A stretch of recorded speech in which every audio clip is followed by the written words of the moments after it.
Thank you so much. So thanks especially to Rajesh for requesting me to give this talk. And before I even start, I should say that yes, you will need more talks, and one I want to already suggest is by Suvrat on copyright matters. So we had a nice discussion at lunch on this, and I'll touch on it very briefly. But I think, first of all, he knows a lot more on this particular issue, and I think it's worth highlighting. Actually, we have sort of similar views on this issue, which is also interesting. Set a thief to catch a thief. So the other thing is, of course, this out of the various talks I'm giving, this is the subject on which really I'm not an expert, despite the fact people have called me an expert on plagiarism, whatever that means. So this cover picture is supposed to show you a little bit the feeling of conflict between the things you have to go through in order to get your paper published.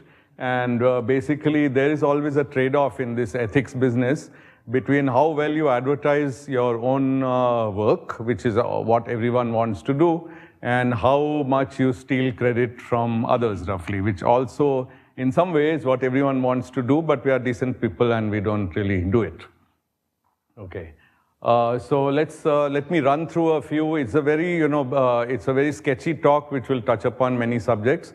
But I think plagiarism I'll kind of give a little more time to than the others. And I'll also indicate where more details could be discussed in the future. So I want to start with a quote from a Nobel laureate. Can anyone tell me which Nobel laureate this is? So, truth comes as conqueror only to those who have lost the art of receiving it as friend. So, and then another quote by a different Nobel laureate, also in literature. And this one highlights the fact that really when it comes to truth, you have to trust yourself. But if you get in the habit of not listening to yourself, then you can run into grief. But so as Dylan says, if you want somebody you can trust yourself. And I think that's a very important highlight of this subject, that ethics has to come from within. It's not, despite the fact that I'm told some of you were brought here kicking and screaming, but in the end, that may be just to wake you up a bit, but finally it has to come from inside. Okay, so what is ethics? Very broadly, the study of right action.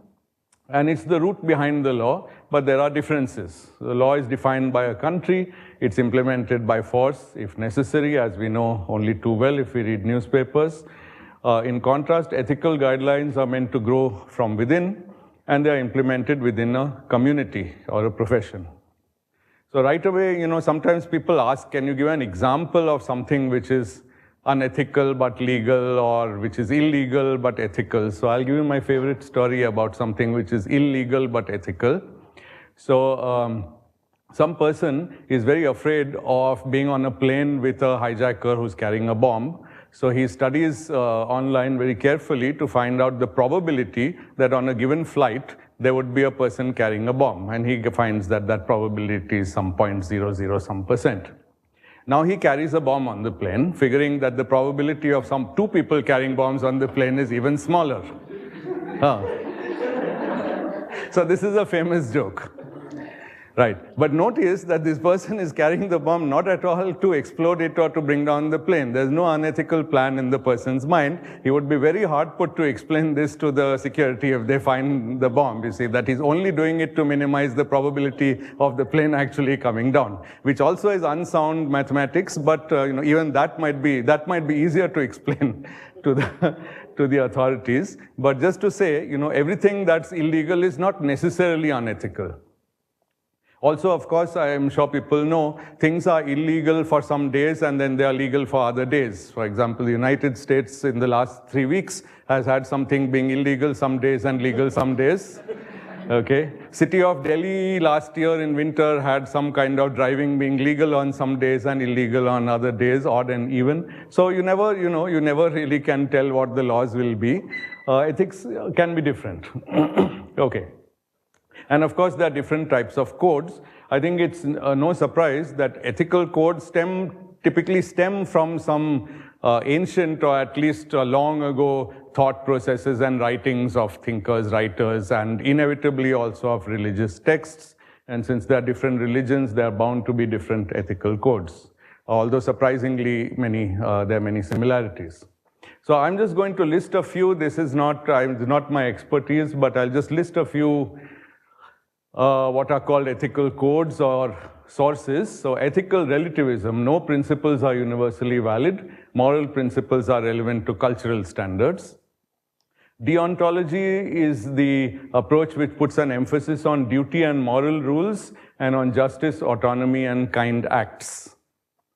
Pragmatic ethics says that you can make your, now these are not all contradictory to each other, you can have some strand of all. Pragmatic ethics says norms, principles, and criteria, moral criteria can be made more objective as a result of inquiry. So you can actually, it's a science. You can improve it like you can improve particle physics or string theory by working more. Consequentialism, very interesting one. Actions are solely judged by their consequences. Okay. Now, if you hold this up to some of the political controversies that are raging, it gets very interesting. I think many people like to think of this, and many other people don't like this at all. Okay. So that's fine. I don't want to give my opinion, but this is a contrast. They are contrasting views. Virtue ethics internalizes moral behavior and also emphasizes achieving excellence. So I think this might have a little bit to do with the discussion Surat and I had at lunch today, because achieving excellence is not obviously a subject of ethics. Is it unethical to be a lazy second-rate scientist? I mean, I don't know. I probably would be in trouble if it was. But virtue ethics, says that your ethics must be part of your drive to be better. And finally, divine command theory. This is used in India. All moral standards depend on God, or in this place on Rajesh. And well, it's again, there are in the case of God, sometimes there can be dispute what God thinks. But say in Indian institutions, often it's just whatever the director says, that's ethics, and otherwise it's not. So these are different approaches. Now, I want to highlight what Wikipedia tells us. The answer in an ethical decision is almost never yes or no, right or wrong. It's a very gray subject. It doesn't have any satisfying theorems or unique answers or anything. And one purpose of this talk, which I've tried to give in some form in many places, is just to make you appreciate that ethics is complex, just as science is complex. So when people ask you, summarize algebraic geometry in one line, or more commonly, string theorists say, can you explain phenomenology this weekend to me? So that, you realize that it's not a matter of one line or one weekend, and ethics is also like that. There's a lot you can learn by reading lots of different sources. And the questions are quite subtle. Okay. Now, of course, we don't have to bother with all of ethics. We only have to bother with academic ethics, at least for this discussion. And this is a statement about the standards of a professional community, in this case, scientists or physicists or, whatever, scientists in general, or, just academics in various subjects, working in various fields. And mostly people work in institutions. So each academic institution has its own principles of ethics, which usually is written in some document or something, but also its own practice. And it's often the case that the principles say one thing and the practice says another. So practice is very important. The practice is only seen in the actions of the whole community, and it sets a kind of level of how much we trust that institute. So it's extremely important. However, I think the principles are also important. So something written is useful. Again, sorry, Subrat, the whole of lunch is going to be quoted one by one. But this is a story I told him at lunch, that a certain eminent person in India accused of plagiarism, when there was a demand for action to be taken, the authorities said, but where does it say in the service rules that you're not allowed to plagiarize? So they couldn't find anything on which they could nail this person. Plagiarism was found, accepted, proved, but it wasn't possible to prove that this is a ground to sack or punish a person. And actually, in India, it's very difficult to punish a person for plagiarism unless the institute does it. Okay? To my knowledge, only one academy, the Indian Academy of Sciences in Bangalore, has a document which also prescribes how to address ethical violations by fellows of that academy. That's a small number of people, and that's pretty much, and a few institutions, TIFR has one, I assume it applies here. I don't know if you've said that formally, but it presumably does. And ICER has one. And that's about it. There are not many ethics documents of Indian institutions. And even if there are, it's not obvious what to do if there is a problem or if you find someone doing something wrong. Now, journals set their own ethical standards.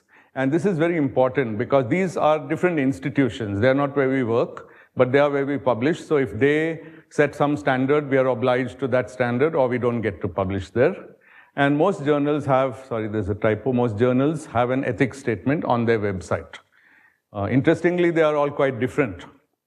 And we'll get into some details. So there's not like one agreement among all journals or all major journals, so everyone has their own. If a paper is found to violate these ethical standards, it can be rejected at the time of referring, or it can be retracted after it's published. This is what a retracted paper looks like.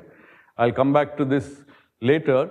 It's important to know that when a paper is retracted by the journal, it doesn't vanish from their website. It stays on their website with the word retracted stamped on it. So you cannot gamble that, well, if I get caught, they'll simply withdraw the paper and I won't have that paper. You still have the paper and you have this thing. However, one huge debate in the community is that the journal will never say whether it was retracted because of fraud, like plagiarism, or because of an error. You can also retract papers for an error. And journals don't say it and they'll refuse to say it. And the one-line answer why? It's fear of lawsuit. So because of fear of lawsuit, they'll get this far, but they'll never tell you the reason. That's very unfortunate because it discourages people from correcting their errors. Like a paper is completely wrong. Why not? It's possible to make a mistake, a big mistake, and your whole paper is wrong and can't be saved by rewriting it or anything. Then retract it, but unfortunately, you will have to live with this. Okay. Now, I mentioned some existing guidelines. So ICER's guideline, the Academy's guideline, I should have mentioned TIFR's. Actually, I don't like to say this, but they're all roughly the same because I wrote all of them. And actually, each time we, yeah, no. So we took permissions. I have written permission. So the Academy one has permission of the TIFR director to, no, the Academy came first, the old one. Then the TIFR one had permission of the Academy. Then the ICER one had permission of the Academy and TIFR. And finally, the revised Academy one has, anyway, so it is with permission. But it is copied, yes. So let me list for you some of the topics that are covered. You can, by the way, all these are available on the websites of these institutions, so you can freely download and read them. They are on the order of 6 or 7 pages, so not that long. So here is one of the sets of topics. Conduct of research involves publications, sharing of facilities, experiments involving human beings or animals, safety. Then under publications, authorship, plagiarism, responsibility of referees. I bet nobody's heard of this one before. But there is a responsibility. I was joking, but referees are anonymous and they're usually hated. And but they do have a responsibility, and it's good to set it down. And peer review in more generality beyond refereeing. So those are some of the topics. Here are some more. This is more relevant in a place like ICER, which has a big undergrad program. So teaching, assessment, then of course research supervision in all research institutes, ethical training to students. Then science administration. This is again a slightly hot potato. So bias and discrimination, ethics of recruitment and assessment, ethics in evaluating project grants and awards, policy issues. Conflict of interest, a very important one. Then a small section on the role of whistleblowers. Basically here, the whistleblower is somebody who reveals an ethical misconduct having taken place. It can be the person to whom it happened, or it could be just an observer. The problem is that often people feel they will be victimized if they report something.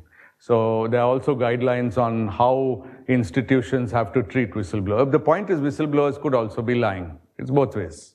And it has happened. It's not that it doesn't happen. So, there has to be some even-handed treatment of whistleblowers to see that they are protected from consequences, but also that they are punished in some way if they were lying, because they could have damaged the reputation of another person. Then there's ethics in technology-related issues. This also comes in medicine and so on. Okay, so that's the list of topics in those guidelines, just the list. And let me run you very briefly through a few of them, and then we'll get on to plagiarism, which is a big one. So these quotes are basically quotes from these guidelines. So no attempt must be made to fabricate or falsify data, even data that may be perceived to be of lower importance to the research outcome.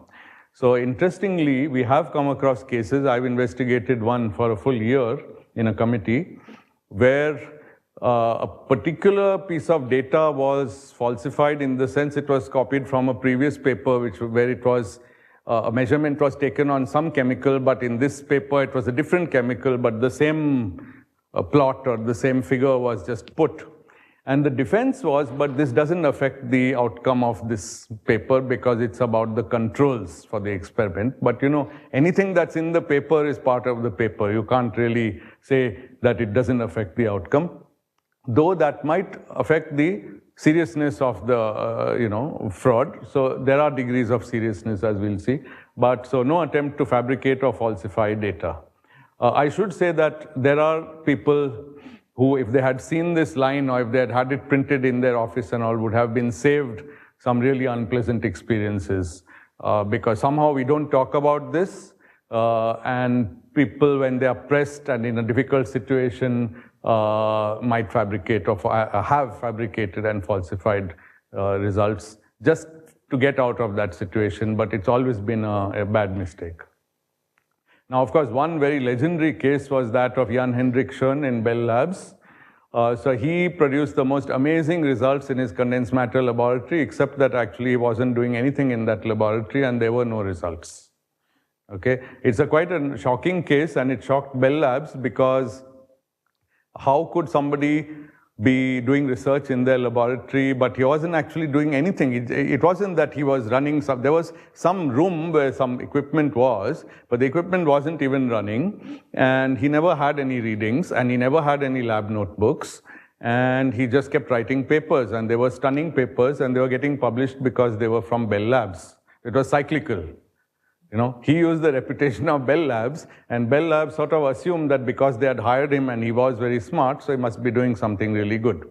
So that can happen. And this is what Wikipedia says. He admitted to falsifying some data and stated he did so to show more convincing evidence for behavior that he actually observed. So here you see the kind of loop people can get in. He thought he claims that he had some real data, but it wasn't that convincing. So to make it convincing, he added some false data. First of all, this isn't the case because he actually didn't have real data. But how can you make real data more convincing by adding false data? This is a logical puzzle, I think, for all scientists. Anyway, he was disgraced, he was sacked. He went back to Switzerland or Germany, I think Germany. And then they withdrew his degree, PhD, for this. And then he sued the university, and they won in some court, then they lost on appeal, then they won in the next court, a bit like Jayalalitha almost. And in the end, however, his degree was actually revoked. So it's a long story, and it cast a shadow on people, very good scientists who were his mentors and colleagues in Bell Labs, who had never done anything wrong, except that they never entered his lab to see what he was up to. Bertram Batlogg, very highly respected experimentalist, had to face all these unpleasant committees only because of what this guy does, but it was felt that Batlogg should have been more vigilant. Okay. Publication ethics will come later. Safety, of course, an obvious line. Research activity must not endanger people or the environment in any way. This becomes really relevant when you have more relevant when you have a lab. And so lab ethics is a whole subject, which I'm not going to discuss here, but let me mention here. So these are ethics and safety both are important aspects that cannot be addressed in this talk. And an institute which has laboratories, significant laboratories, will need such a talk by a person who actually is expert on this. Now, experiments involving human beings or animals require special attention, and there are guidelines and even laws on this. I'd just like to share with you that some student in ICER had the bright idea of doing an opinion poll on other students and asking their attitudes about social issues. And he was denied permission on the grounds that this had to go through the Human Ethics Committee, which didn't like the idea of one student, not as part of any academic work, but because he felt like, and he was living in a hostel, doing a survey on other students. And I have to say that actually in the end, it turned out that this particular student was suffering from severe problems, mental problems. And this episode was actually part of that. So it's a bit surprising, but you can't even do it was a questionnaire asking people, I don't know, what they thought about sexuality or something. This starts to get very intrusive. Of course, you could say that other students wouldn't have to answer, but basically we just didn't allow it. And I think that was the right decision. He could have done it with a faculty member from the HSS department if he had wanted. That he didn't want to do. Okay. Good. Now, this is the Government of India, which actually on this particular area has done a very good job of detailed guidelines. So there's this Committee for Purpose of Control and Supervision of Experiments on Animals, which will get you if you try to keep rats and slice up their brains, which a lot of my colleagues do. And the Ministry of Environment, Forests and Climate Change. And then on stem cell and so on, there's the Indian Council of Medical Research. And each of these has a website and a very detailed documentation. And the procedure for doing these things, no matter which institute in India you're working in, it has to go through the procedure mandated by these bodies, which is only correct. By contrast, for example, plagiarism or other ethics, there is no central body which has any guidelines or rules to my knowledge. In the US, there is something called the Office of Research Integrity and so on. So that kind of thing doesn't exist in India yet. Okay, so let's go through some more random issues. This one may make you laugh. It's unethical to select candidates on extraneous considerations while rejecting others of higher quality, anywhere, anytime. Now it's very difficult because, what if I'm doing an interview for a physics faculty position and I want a condensed matter physicist because that's what I do. Now that I think, you can debate, but there could be a group which says this is what we are looking for, expertise in this area, should be in the advertisement. It should be out there before. You cannot really interview 20 people and then say, but actually we were always looking for a condensed matter physicist and so we reject 19 of the people, however good. That you cannot do. So this is in the academy guidelines, by the way. So it's enforceable on academy fellows who are actually, many of whom are directors of institutes. Okay. Bias and discrimination, this is a fairly catch-all thing which I think this one first appeared in the TIFR document and then it was ported to the other ones. And it's very clear there should not be any direct or indirect bias or discrimination against any individual based on any of these categories. Of course, there's also a statement about gender specifically. It was all mentioned in this, but discrimination against women in any form merits a special mention, and it's also the subject of committees that most institutes have which handle gender-related issues. And so what we did was we did put another line, which I don't have right now, below this, relating to women-related issues. But otherwise, other than that, it was left to the committees on women to look into those and make more detailed guidelines. I mean, one committee doesn't make all guidelines for all issues, and since that issue is very important and very significant, we felt that needs its own set of guidelines. Yeah. So how does the first one does it not contradict reservation? Good question. So, yeah, but then, yes, it does. Okay, so, yeah, so, okay, this line, of course, is too brief. One point is that you could advertise that it's a reserved post. Caste-based reservation is a form of affirmative action, and it's supposed to redress a social wrong. And so that is, again, a separate debate. It's actually a debate within the framework of lawmaking. And I think one doesn't, one tries to understand what the spirit of the law is. So in that sense, one has, so yeah, if you advertise a position which is a reserved position, then within that position, you apply this. You have to work within the law, and not just the law, but also the rules of the institution, because most research institutions or universities in India are under the government of India, and that requires these things. I'm not sure what private universities do, whether they even have these kind of things or not. Private companies don't have, so maybe private universities don't have to have. So this one again is a bit of a hot potato. So we have written that there should be no bias against hiring spouses in the same department. There are several departments I could name, but I'm not going to name, since some of them are in Bangalore, which actively tell couples that we are never going to hire both of you, however good you might be. And well, they fall foul of this law, and somebody should challenge them. Well, this is not a law, it's a guideline, but I think it's a guideline which, as far as we could make out, you always hear people say things like, but what if there's a couple and they always support each other in faculty meetings? But I've been in faculty meetings with lots of, I have two married couples in my department in ICER, there was one in TIFR. I mean, barely did they ever even share their opinions with each other in faculty. In a faculty meeting, you come and you just give your opinion, and you don't.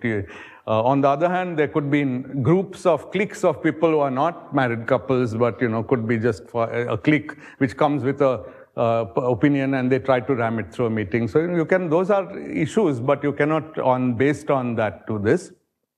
Also, of course, one has noticed that in almost all cases, the result of this is to not hire the wife. So that's and there are and there are many cases where it's unclear if you had to hire one, why it should be only the male partner. That's very unclear to me. I know concrete cases of that. Okay. Ethical training to students. So this one is from the academy document. It's pretty obvious. It's in a way, it's what we are doing now also. Now, conflict of interest. When an academy fellow is involved, so these two I've taken from the academy thing, but you could, I think these are roughly in some form also in the TIFR and ICER documents. The presence of a potential conflict of interest when you are interviewing, evaluating for position, award, grant, or fellowship must be brought to the attention of the relevant committee and or its chair. Now, I don't think we spelt out the conflict of interest, but one obvious one is the person being interviewed is your relative or close friend.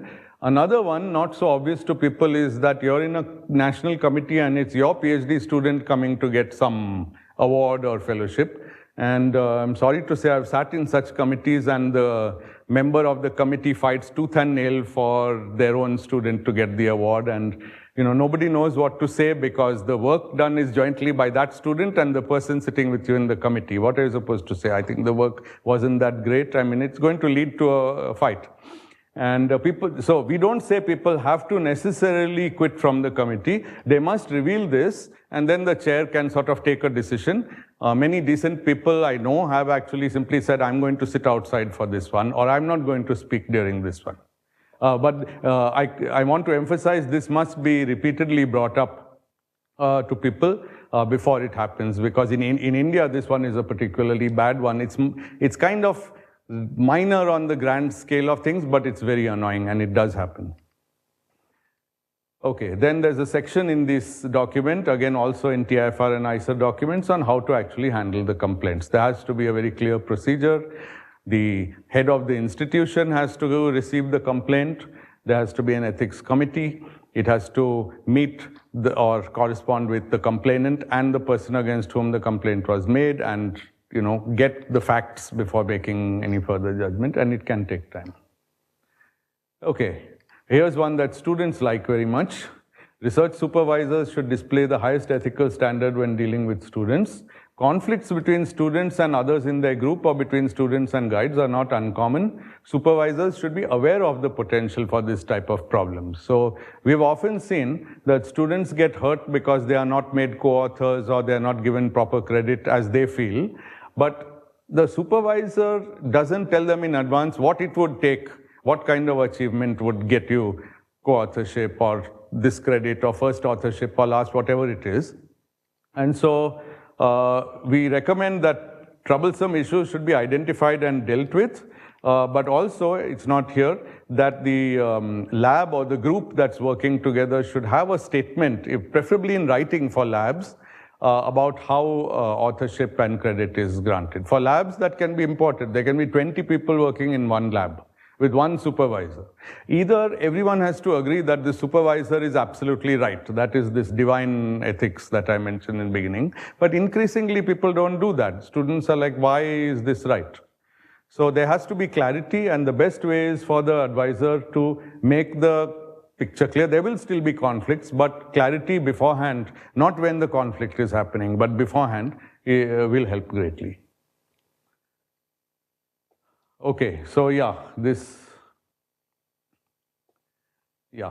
So in this one, I think might be from ICER. So every PhD student has a thesis committee, which is the advisor and other faculty members, and they can mediate in these kind of issues, and they should be regularly monitoring the progress of the student.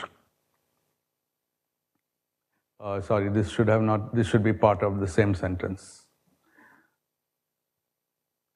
Okay, so so these are some, so now I come to publication ethics. So let's see, where am I in time? Halfway, I think. Okay. So, if there are any questions or comments at this stage.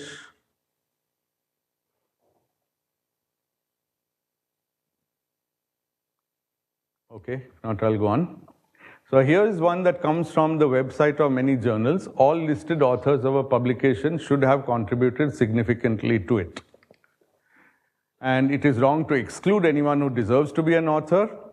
And equally, guest authorship, it's wrong for anyone who has not made a significant contribution to demand authorship. Equally, it's wrong to offer it. Okay, so in India, the standard statement is, well, the head of the lab doesn't do any work but gets his name on all the papers. Okay, now the problem is you have to know what are community standards in the field. And sorry, Subrat, part 5 of our lunch conversation. I think I gave the whole talk at lunch. What constitutes a significant contribution varies from subject to subject, and one has to be sensitive about differences. And personally, as a theoretical physicist, I was shocked when I found that if somebody makes difficult to make single crystal for experiments in condensed matter, and the case I am aware of involves niobium diselenide, which I don't think anyone in this room knows how to make, and I don't. But apparently, if you do, then you have the right to be a co-author whenever they use that crystal till the end of the crystal's life, not even the end of your life. And this is more or less agreed upon in the community, including from, we had to, in particular investigation, we had to ask people in Cambridge University or Princeton or wherever, or Stanford, you name it. And there was a general agreement that that's how it is in that field. And yes, I mean, it looks a bit, surprising because this crystal grower doesn't, I mean, it's only one example, by the way. In biology, you might offer a particular mouse, genetically modified mouse, and you made the mouse, and then anything on that mouse's brain is you're a co-author. So that, then questions come up like, well, the experiment couldn't have been done without that crystal. Then somebody will answer yes, and it couldn't have been done without tea being served every 2 hours. So what about the person who served tea? So these arguments keep raging. But it's important, you can't go to people who do research in superconductivity and say, we string theorists think that you should now stop doing whatever you're doing in your way and you have to do it. They were not going to listen, simply.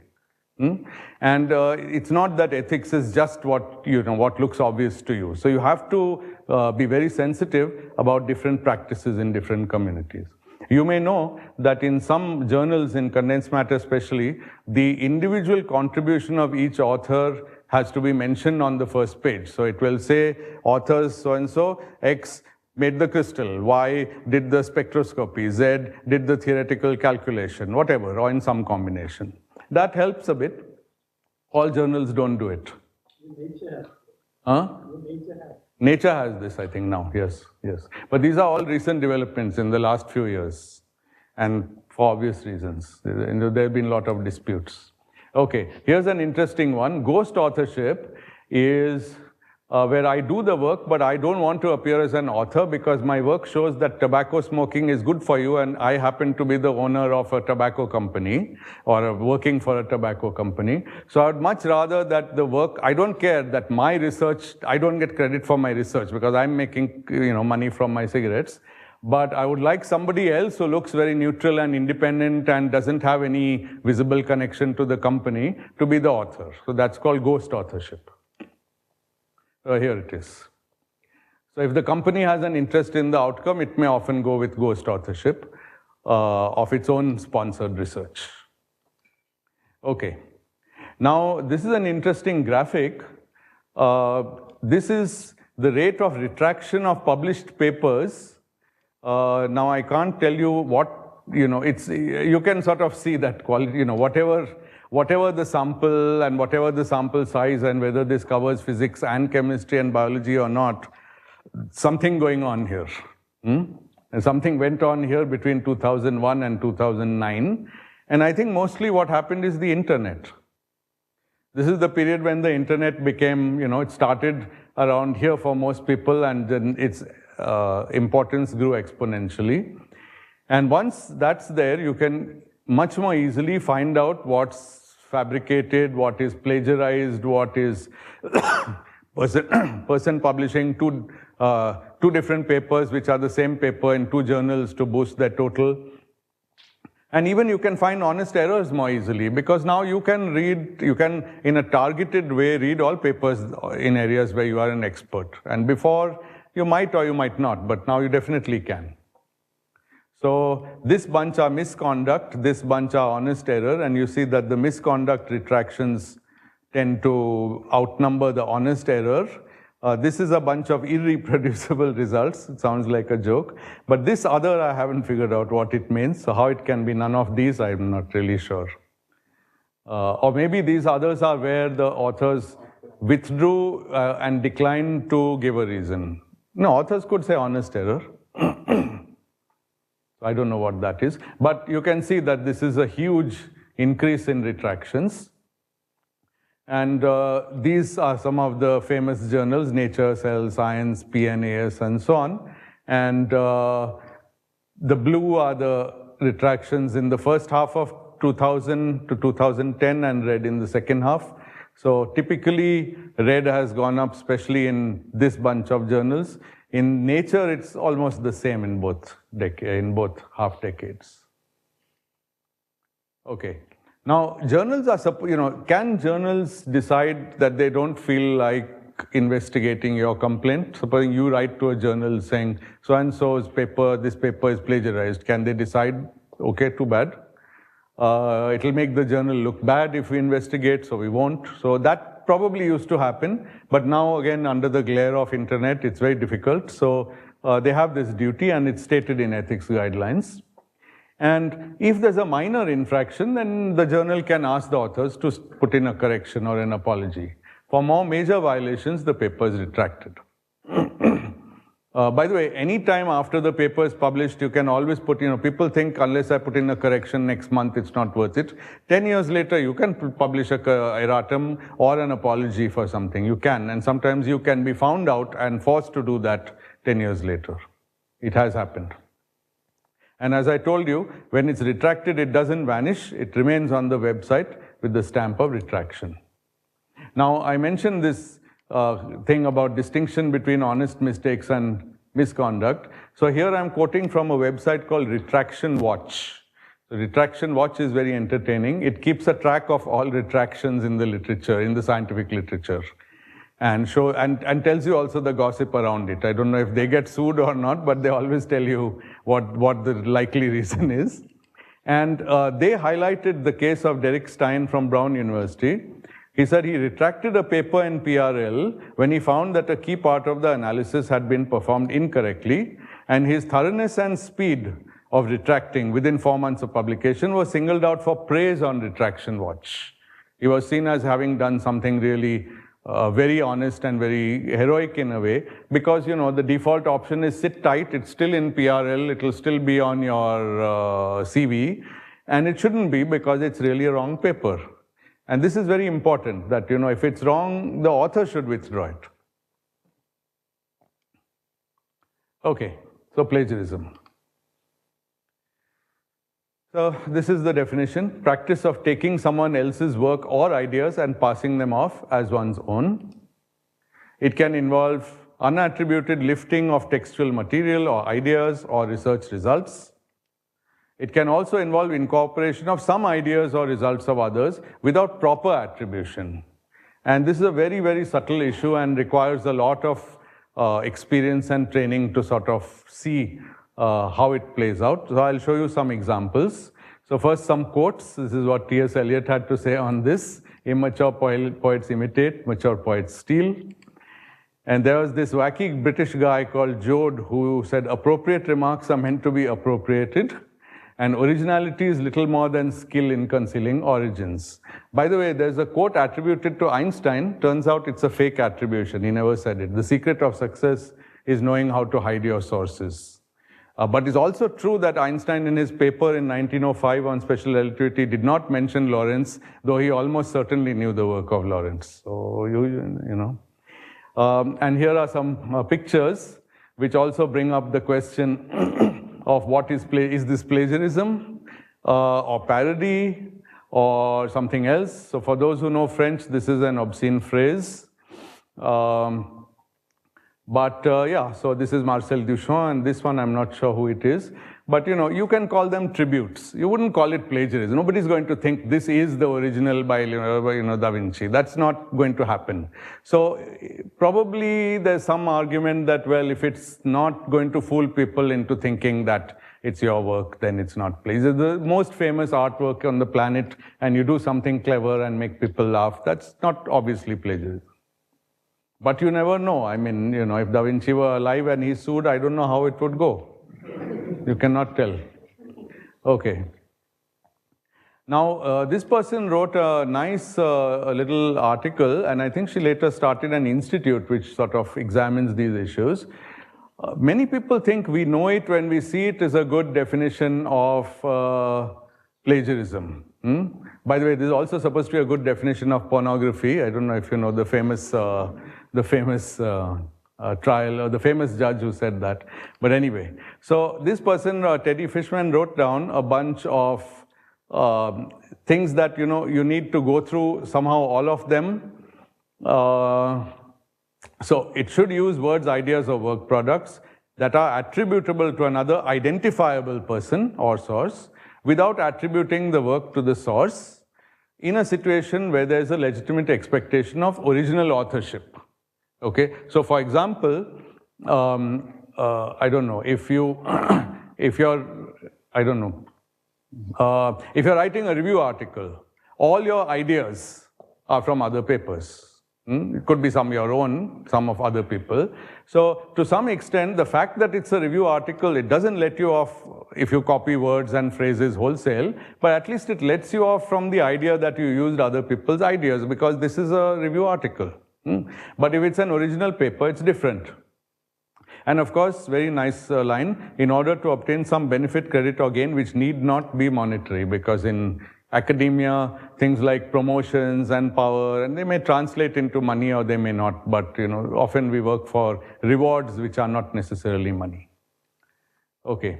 Now, this website, authenticate.com, has this, so there are many softwares now which can read a thesis or an article and go check on the net, and Turnitin is one. Authenticate, I think, is another different one.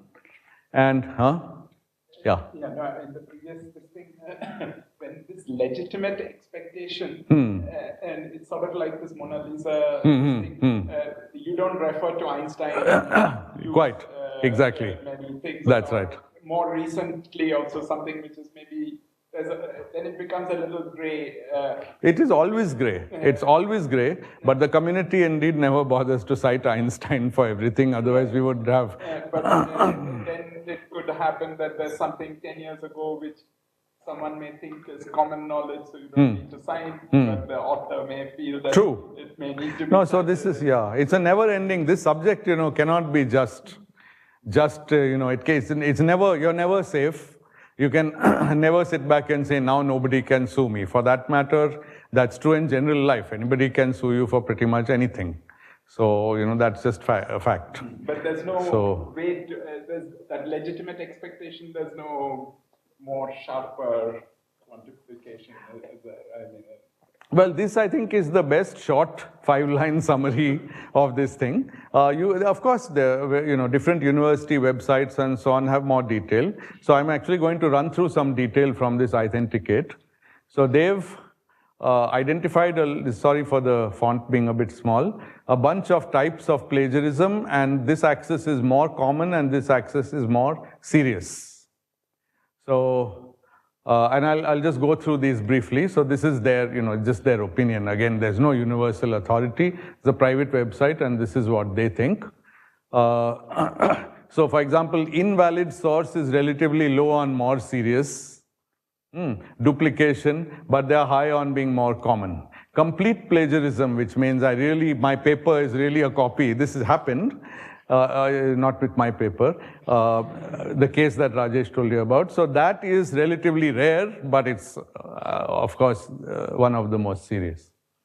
Okay, so secondary source is that you use a secondary source but cite the primary source. So let's say I use your paper of 2 years ago, but I cite Einstein or somebody who did something before so it looks like my work is a development on something 10 years ago, but your work which came in between, I don't cite. So that is called secondary source. So somebody may say, well, I cited something, the germ of the idea, but you didn't cite the developments which were important for your work.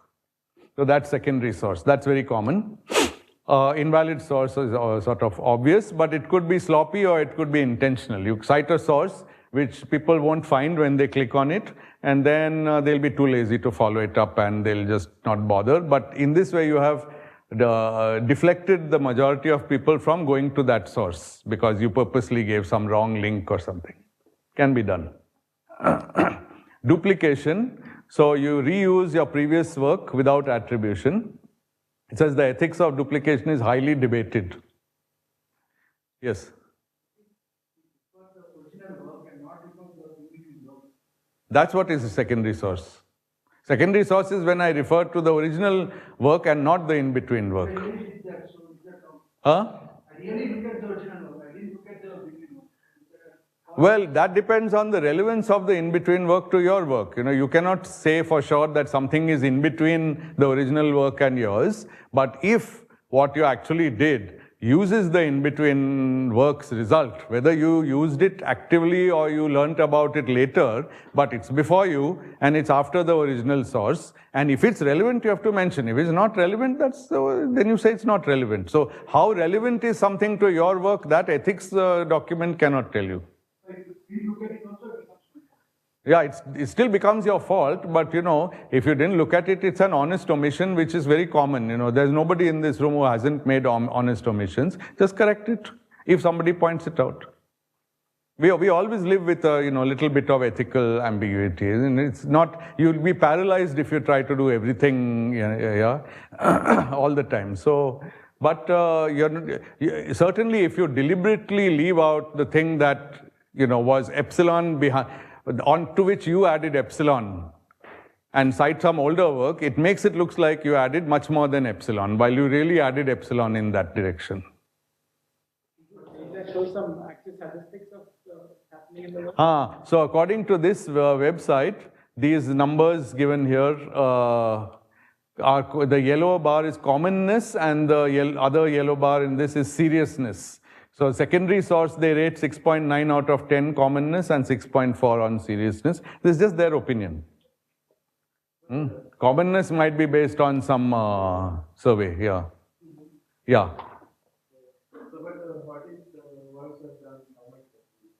Yeah, simultaneous, so I always get asked this question. So, there is a general agreement in many scientific communities, but not all, that if the work is simultaneous, then you simply quote the other, they quote you, you agree, it's all friendly, and everybody says that this work was done independently. In mathematics, I'm told, if you're trying to prove a theorem and somebody proved that theorem yesterday, then you're in a lot of trouble. In mathematics, they tend not to accept that two things are done simultaneously. But in physics, theoretical physics, it happens all the time. Actually, you can almost not think of any major advance that didn't happen. I mean, maybe Maldasena's ADS-CFT paper is a rare example of one paper, which incidentally he published in 2 different places, but let's not get into that. So did Witten once publish a paper in 2 different places, and by mistake he forgot actually. Anyway, this happens. But after that, for example, Gubser, Klebanov, Polyakov, and Witten are 2 separate papers, and they're always cited together. And that's because something was going on. Both groups thought about it. Both groups wrote papers. So it's best if you know of something independently to yours to write to that person and contact and try to do it in a friendly way. But sometimes people can be very nasty. So sometimes also there is a tendency I think people cite because earlier papers had cited some paper. Yes. Also cite Yes, very true. Paper, right? Very true. I think sometimes we just cite the wrong paper, completely irrelevant. I'll give you an interesting example. Supersymmetry, when it was first proposed in the 70s, was a thing done by a very small group of people. Till Witten in 1981 wrote a very famous paper called Constraints on Supersymmetry Breaking and Dynamical Breaking of Supersymmetry. And in that, he did a paper by these Russian authors. I know this paper because I had also studied it as part of my thesis work, Wolfman and Lichtman. But for whatever reason, Witten made a typo, and the name came out like this. And if you look how this paper, which doesn't exist and with this typo, has literally hundreds, if not thousands of citations. Nobody has gone to it. This paper is hard to find in the first place, and nobody bothered. And they just took the typo from Witten's paper, and it has propagated for 35 years. Still propagating, actually. So it happens. Okay, invalid source, they say, is not so common, but it's serious if it's purposeful. You purposely give a wrong source to deceive people so that they can't access that paper. Duplication, yes. Then paraphrasing. Okay, now paraphrasing is a subject of enormous debate.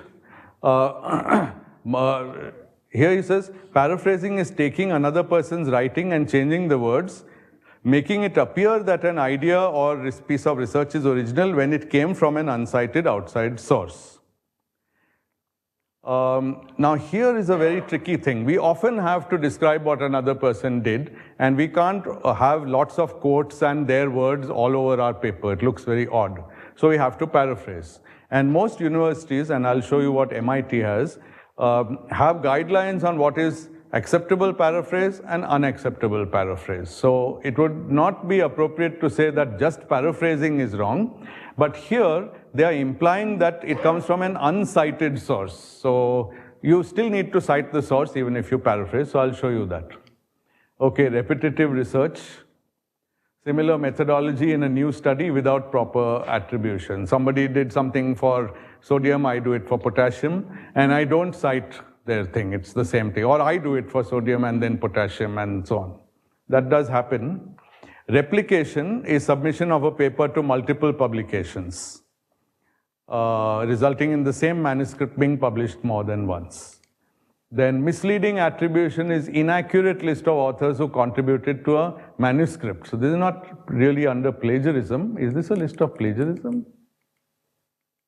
Research ethics, plagiarism and attribution, they've combined them. So misleading attribution, this is authorship issue which I discussed. Unethical collaboration, don't cite the collaborative nature of the study, violate some code of conduct. Verbatim plagiarism, I told you, this is copy-paste, I'll show you an example. And of course, complete plagiarism, take a whole manuscript and simply resubmit it under your own name. Okay. So a famous case in India dating from 2001 when it was caught, it had been happening in the 90s. involved the Vice Chancellor of Kumaon University. And here is the, so one of the way when I found out about this was to take text from the original paper published much earlier by Renata Kalosh in Stanford and the copied text and just open a Word file or some file and place it side by side. That usually convinces people much more than just talking about it. And most people don't do this, by the way. So now you can see what's happened, okay? This is Kalosh, this is this Vice Chancellor, Rajput. And you can, in particular, one could have guessed, here it starts with one could have guessed, but the blue is otherwise exactly the same.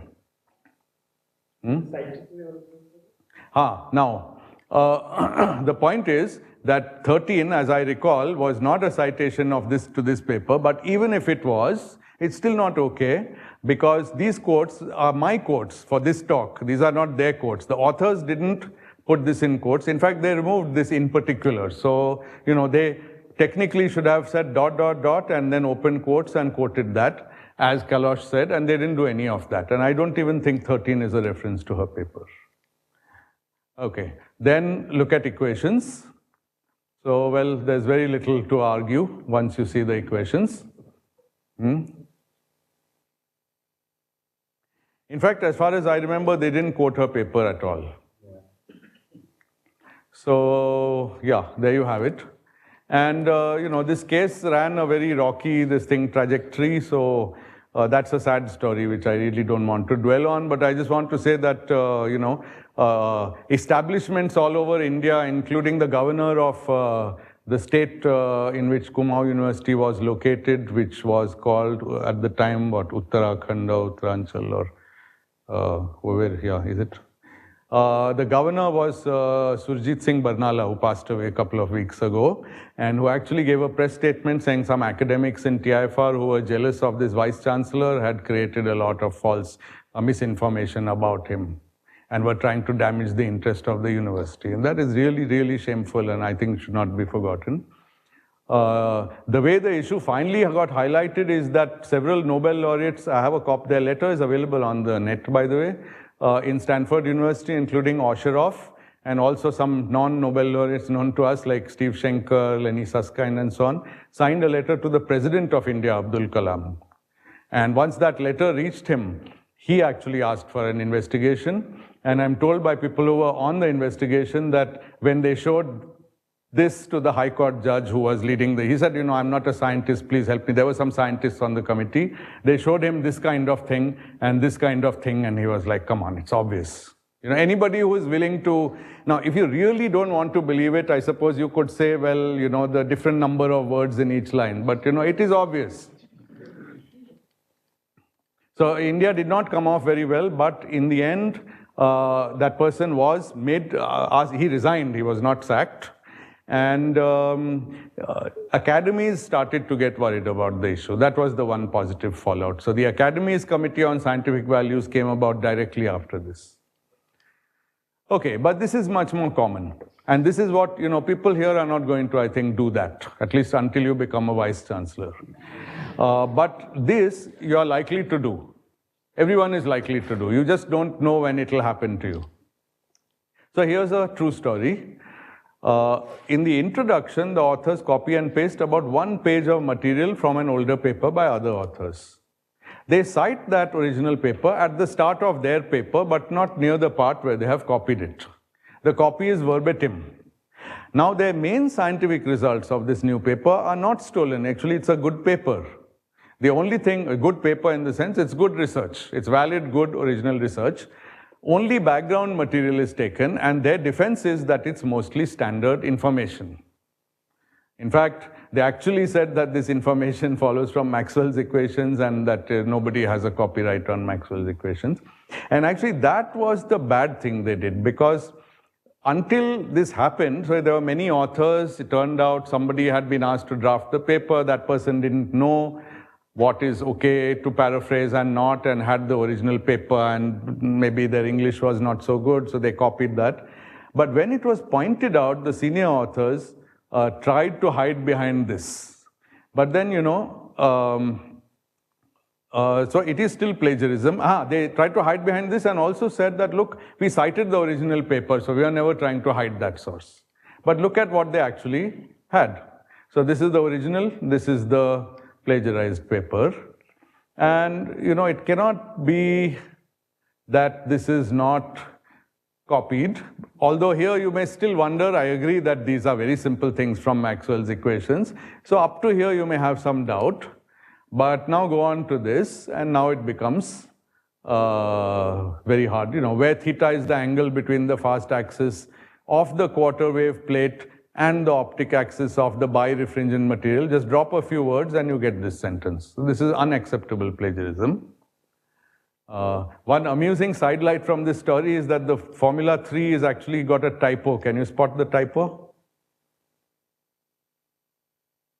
This kind of thing can happen when you copy. The coefficient of I vector and j vector is the same with just a change of sign. Here it is cos phi cos theta, but here it's supposed to be cos phi sin theta. These are two independent things.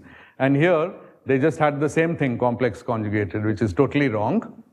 I had the pleasure of pointing this error out to the authors who had not noticed. But it shows what can happen when you copy something, because, you know, if you have this in front of you, then your eyes, when you finish this line, your eyes may go up there and you may just transcribe that, and that's what happened. Also, you're not understanding. If you're writing this, you're not understanding what you're supposed to be doing at that moment. So this was clear plagiarism. This whole paragraph, look at it.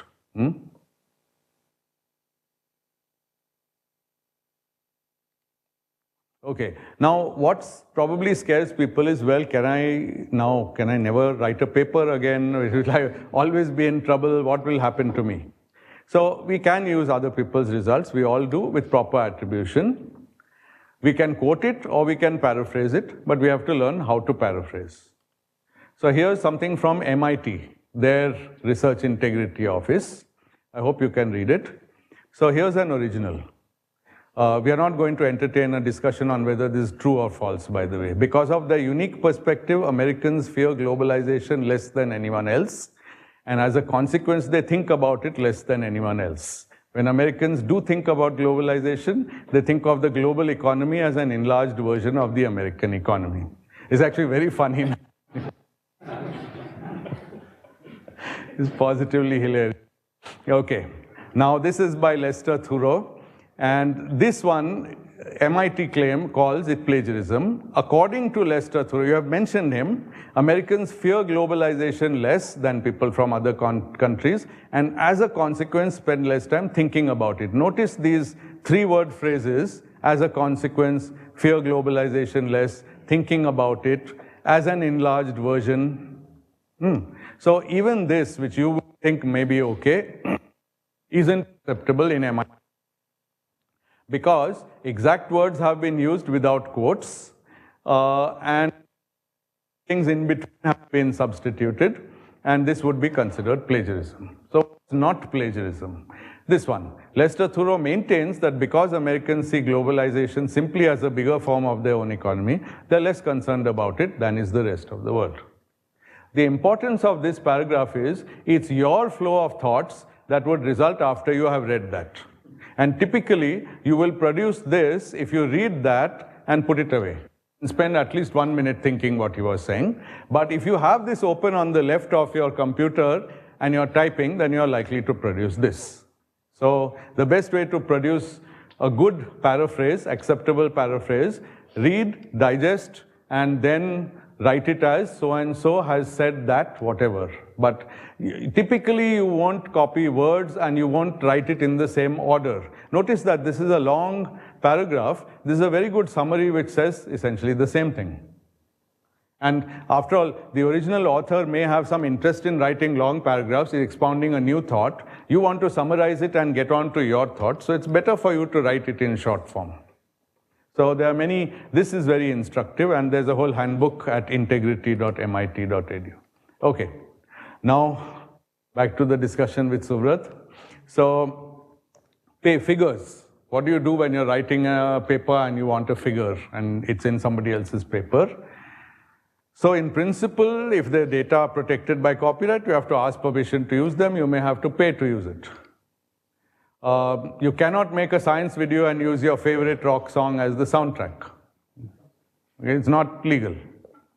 Now, here there's a clear distinction between law and ethics. You might not see why the person who wrote the song should have a right now, 30 years later, 20 years later, to, you use half a minute of the song, why shouldn't you be allowed? So there's a very gray area here. And this is a very favorite area of litigation, of course. You may know that George Harrison famously lost a case about the song My Sweet Lord because it was copied, the chorus is copied from a soul group of about 10 years earlier, I think the Shondells or something, and it was called He's So Fine, and the choruses sound similar, the rest of the song is quite different. And the judge eventually ruled that on one hand he believed that Harrison had not consciously plagiarized, but at the same time Harrison had used that song because he had heard it and it was playing in his mind, and so he had to pay damages. So in some sense the judge said, look, I don't hold it against you, but please pay up. Which often happens, by the way, to very rich people. Now, those of you who know Stairway to Heaven, Led Zeppelin also had to face a suit like that, but they won. Because it was only the intro, and so there's a raging debate on YouTube. You can go and look it up yourself. So it's tricky. Anyway, now, this I got from Wikipedia. So Suvrat was asking me if it's an American law. So this is what Wikipedia actually said when I made this. I don't know what it says today. Is a doctrine in US copyright law that allows limited use of copyrighted material without acquiring permission. So if you do feel like using a figure or a piece of a song or something, you can go ahead and prepare yourself that if you get a complaint, then you say, well, I used it under fair use, but if you say I can't, then I won't, and I'll remove it. So there's like a threat hanging over you, but you will not be jailed or punished for that. You can say that this is my interpretation of fair use, and you can argue up to a point. And usually what happens in litigation is that unless you are a serial offender, they are going to let you go. Even the few people who have been actually arrested for downloading torrents were people who are downloading not gigabytes, but terabytes of torrents. One torrent or two a week. I'm just saying, I'm not telling you what to do.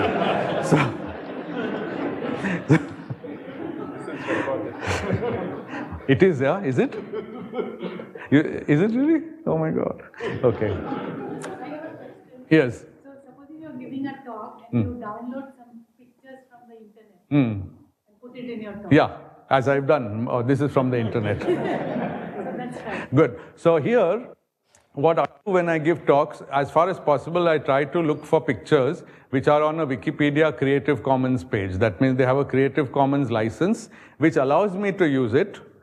As long, and doesn't even require me to necessarily, there are different levels of license. I don't even have to credit the original user. The only thing is I can't claim that it's mine. If I claim that it's so, if I didn't put Wikipedia here, I might be okay. But if I wrote Sunil Mukhi here and said I designed the picture, that would be not okay. So this gives you a fair amount of leeway, and most of the time you can get away with this. So it provides for legal non-licensed citation or incorporation of copyrighted material in another author's work. So there is some hope.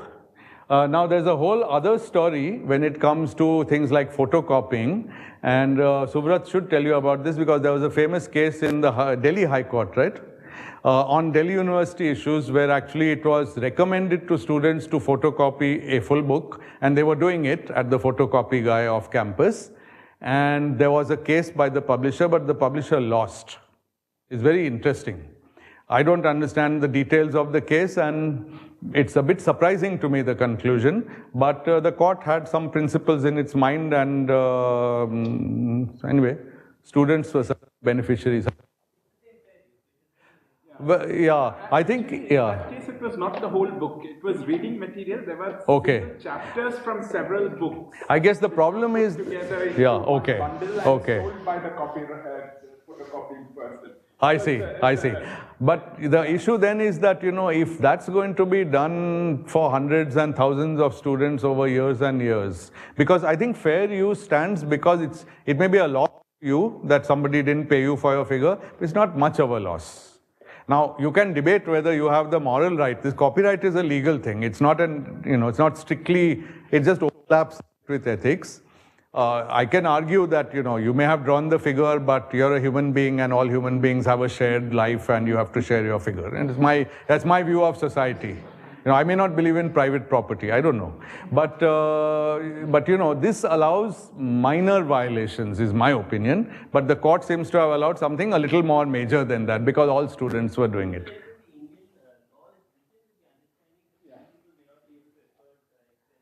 Yeah. Yeah, but Suvrat, not being able to afford is a bit of a minefield. No, I can't afford a car. Can I just take yours? I mean, there is an issue there. Turns out it's legally okay. I'm just a bit surprised. Yeah. And here it was a little bit because if an instructor says that you should read from 10 different books, one chapter each, it is probably a little unreasonable just for reading one chapter to expect the student to buy the whole book. That may be also true. Or 10 books, I mean. So I think there were such ingredients in this particular case. Well, you could think that there's a burden on the instructor to write their notes and but anyway, I don't want to get into, yeah.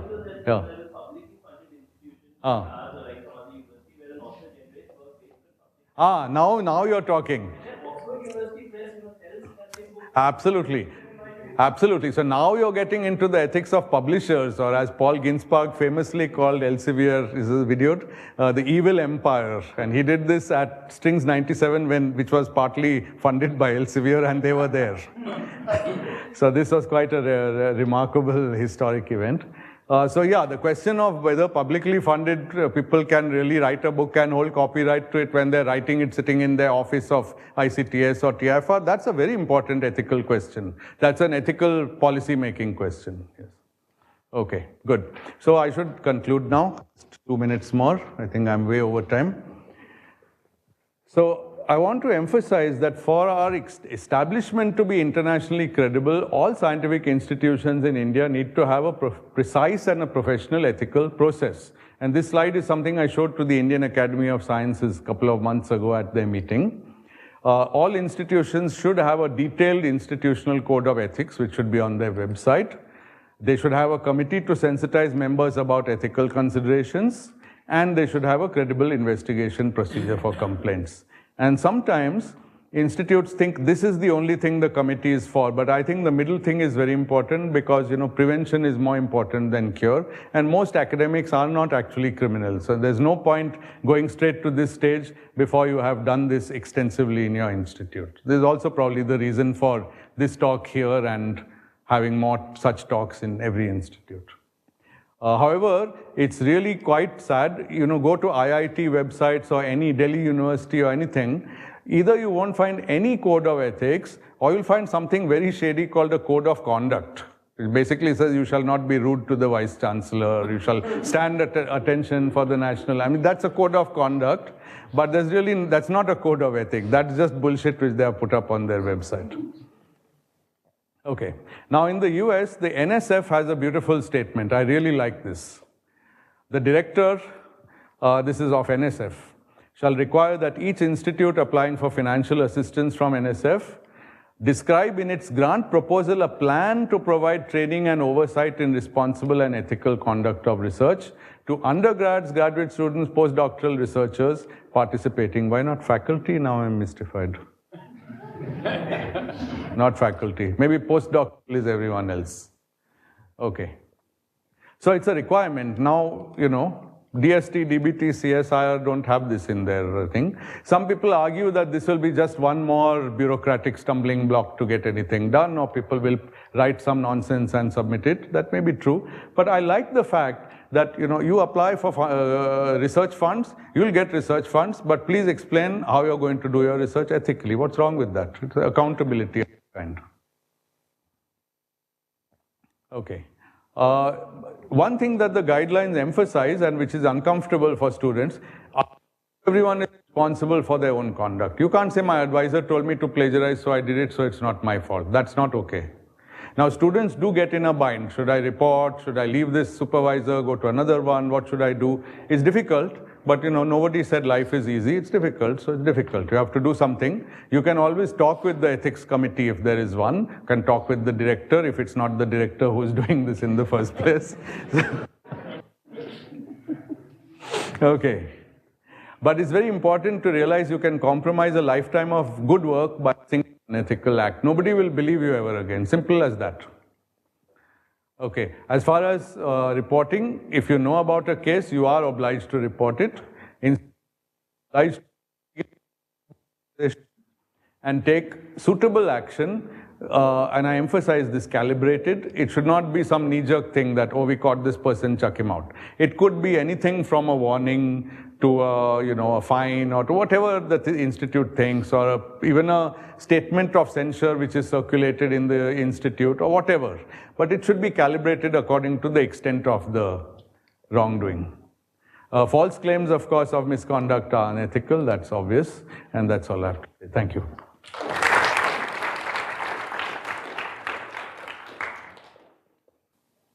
Okay. Why should it not be allowed? Okay. So the first question, of course, I don't know the answer, but people feel that the publisher takes far. It's not just the publisher. A book, paper book, has things like distribution costs. They are costs. They're pretty serious costs. Actually, it has to be printed on paper, bound, cost of ink, cost of binding, publicity, huh? Yeah. So, well, if you scan the book and send some money to the author, then you might be doing the ethical thing, but there's no obvious way to do that. I mean, the point is the author has written the book, right? Now the question comes down that when you write a book, do you have the right to be paid by every person who reads the book, yes or no? It's as simple as that.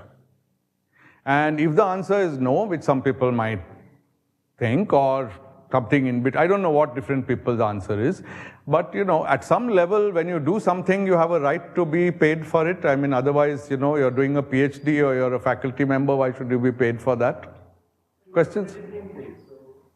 No. So the book, okay. Yes, I agree. But yeah, I really don't know how to answer. First of all, everybody who writes a book is not an academic who's already being paid. Think of an author of novels who sits at home and writes novels and doesn't have any other job. What should be done for them? Should they be paid? But now if their book is scanned and on the net and you download it, then you are reading it without paying them. Their sales will go down, right? It's like entertainment and scientific. Oh, you should pay for entertainment but not scientific ideas. Oh, that's a tricky one.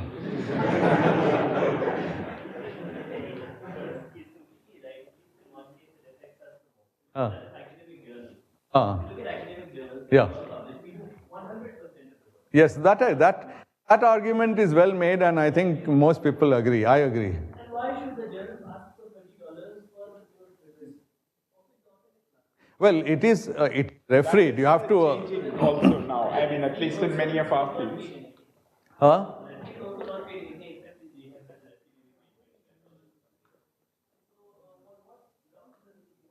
Well, the whole process of a journal, even a purely electronic journal, does have some costs. You can't say it has no costs. So,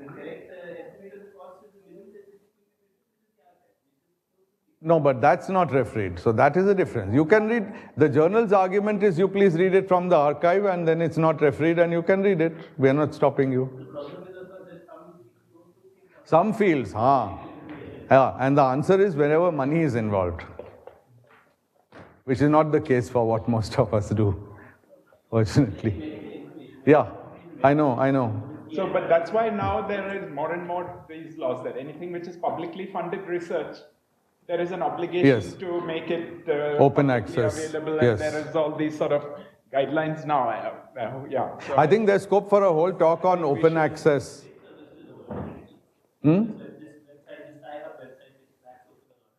Yeah. Okay.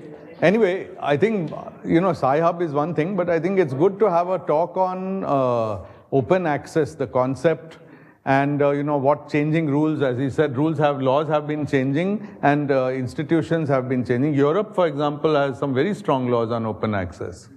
For European government-funded research, the laws are very strict. I think in the US, I think they're not so strict. Yeah. How many pages in my thesis should be original in my own thought and how many others? You mean in terms of thought? Yes, I mean your own work and how many can be Maybe a more interesting version is many people cut and paste their own papers and write their thesis. Is that is that legitimate or not? Is maybe if you're cutting and pasting, then in your thesis, I think everything that he said from others, then everything that he said applies. But if it's your own, about your own published your papers, own publications. What are plagiarism in thesis? So is it considered wrong just by seeing how many pages you copy from others? See, no, I think there are two things not to be mixed up here. One is whether your thesis is any good as a piece of original scientific work that you will be given a PhD. That is the academic committee which evaluates your thesis, and supervisor has to judge that.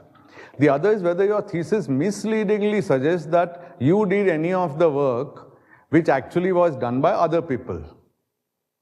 So your thesis could be perfectly not misleading. It could be a beautiful review of the subject to which you have contributed only very little, almost nothing.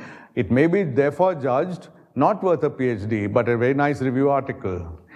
To get a PhD, you should have some percentage of original research. That is up to your fee in your field, your advisor, your community will advise. That's why different universities have different standards. Those which have high standards have more original PhD thesis. Not a review article for PhD. A purely review article should not get you a PhD. But it could, for example, give you a master's thesis. And general consensus is that master's thesis may or may not have original work. If it doesn't, it should be stated as a review article, but can be very useful also. Yeah. Does it really require to have a paper to get PhD? A published paper, that depends on the field also. But original work, I think that's not negotiable, is it? Some original research. PhD does imply original research in all fields. No, I'm talking about the subject. This issue that Rajesh has brought up, whether it's okay to basically bunch together your papers as a thesis. Yeah. Is that acceptable? Yeah, I think I don't see anything wrong with that. There's no, you can say that this chapter is from this paper. You're not depriving anybody of anything. You say that this is material from... Nobody should think that you wrote those papers and you wrote a thesis and that together they add up to double of your work. It should be clear in the thesis that your papers are also the thesis. Yeah, but sometimes those papers are published. You have to take permission. So that's a question now. It never used to be a question when I was doing my PhD. So we just pasted the whole paper. Or actually in those days we had to retype the whole paper. There was no other way to do it. So on the same lines, this MIT standards for paraphrasing. Yeah, yes. Does it apply to my own work? Previous. Your own previous work. So definitely, this one there's a lot of debate. I've seen papers where the whole first page. So let's say a person writes 2 papers with 2 different proteins. Everything else is the same, method is the same. Page 1 is the same. Page 2 has different figures. This is an honest paper, but they didn't bother to rewrite the whole paper. They do that. It's not, doesn't seem nice to me, but know how different communities react to that. Yeah, they now come with this thing, right?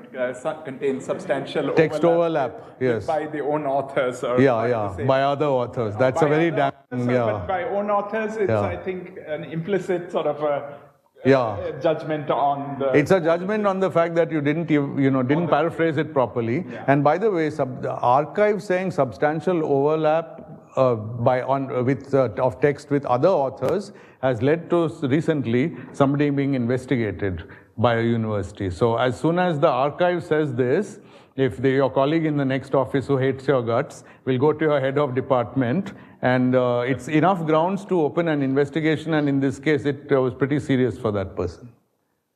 So don't ever get the archive. The archive has an automatic engine which sort of matches this thing. So anything you submit to the archive, they won't let you know unless, I think, right? I mean, I don't know, what is the procedure there? What? That if there is substantial, they won't warn you or anything. I don't They'll know. just come Yeah, maybe. directly with the... Hasn't happened to me yet, despite my reputation. But yeah. But I No, suppose that it will, and I don't even know what their guidelines are for substantial. Is that made clear on the archive? Well, the only obvious thing is they must have been written by Tanmay. There's a page which says substantial. I think it's fair to say that the algorithm will not catch you for paraphrasing some work or using some standard words. It really wants sentence matches or phrase matches of a kind which cannot occur if you're not looking at the source. This is very important. Yeah. So this discussion we are having in 2017. Yeah. Like you say, when you were in register, Yeah. you could copy again Yes. your thesis. Yes. 30 years later, we have different codes of ethics, Yes. different journals bringing up different things. Yes. What do you do what you did 30 years ago? So that's unethical right now. Yeah. What you did in 1967. Yeah. So what are we? I don't know. Princeton University didn't allow women to be faculty members in some year. Nobody is saying Princeton should be closed down today because they did that. We're saying, okay, that was what they did then, but now they can't do it. There are many things there are many barbaric things or bizarre things that used to happen. And, ethics cannot be retroactive. It's a statement of what the community thinks today. I think women's issues is a very good example. It just never used to be discussed 20 years ago, not because there weren't women scientists, just because they were constantly being done out of a fair deal and not given the jobs they deserved. The cases are emerging day after day after day. Amy Noether herself, right? And this other one, mathematician, who had a much worse time, Rita Kovalevskaya, yes. Had a really, they're just incredible how much, and of course, Rosalind Franklin, and so many cases. So, that's what ethics was like then. Now, it doesn't mean that our forefathers were much more evil than us or we are much less evil than them. Society had not become enlightened about certain things, and now it has. And it will become more so in the future, we hope. The same is true about law, by the way. Another example, in the United States, a black and white person could not legally marry. Against the law. It was against the law till the 60s in some states. What do you do? That's what it was. But it's not there now and cannot be accepted now. Yeah. You're saying it may come back. Yeah, I know. Any other questions? Otherwise, let's thank Sunil again.